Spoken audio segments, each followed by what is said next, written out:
40 ఏళ్ల నుంచి 3 పాయింట్ల ఫార్ములా ఉంటుంది. ఆ ఫార్ములాతోనే తెలుగుదేశం నడుస్తూ ఉంటుంది. బాబు గారి ప్రభుత్వం నడుస్తూ ఉంటుంది.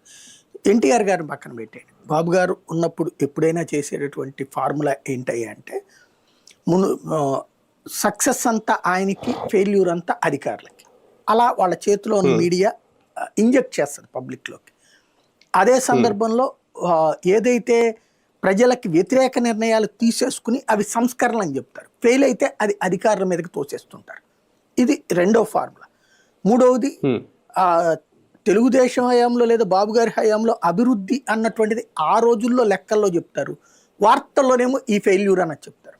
ఇప్పుడు ఆర్థిక పరిస్థితి అధ్వాన్నంగా ఉన్నది 2014-19 మధ్యలో అని చెప్పేసి ఎన్నిసార్లు కేంద్రం దగ్గరికి పోయారు, ఎన్నిసార్లు అప్పుడు ప్రెస్ కాన్ఫరెన్స్ పెట్టి చెప్పారు రాష్ట్ర ఆర్థిక పరిస్థితి దివాళా తీసేసింది, నాశనం అయిపోయింది, దీనికి అంతటికి కారణం గతంలో కాంగ్రెస్ పార్టీ తీసుకున్న నిర్ణయం ఏది రాష్ట్ర విభజన అని చెప్పి. ఆ తర్వాత వచ్చేటప్పుడు బీజేపీ కూడా మమ్మల్ని కాపాడలేదని చెప్పుకొచ్చింది ఎవరు? వీళ్ళే కదా. అంతకుముందు అన్ని సభ్యు నడిచినాయని చెప్పింది కూడా వీళ్ళే కదా.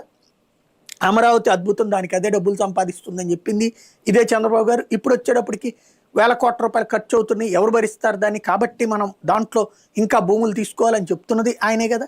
ఆయన ఏది చేసినా రైట్, ఎదురోళ్ళు ఏది చేసినా ఫెయిల్యూర్ అన్నటువంటి ఒక స్ట్రాటజీ అనమాట. అదేవిధంగా అధికార యంత్రాంగం ఒకప్పుడు ఐఏఎస్లు, ఐపీఎస్లు పర్ఫెక్ట్గా పనిచేసేవాళ్ళు, నిజాయితీగా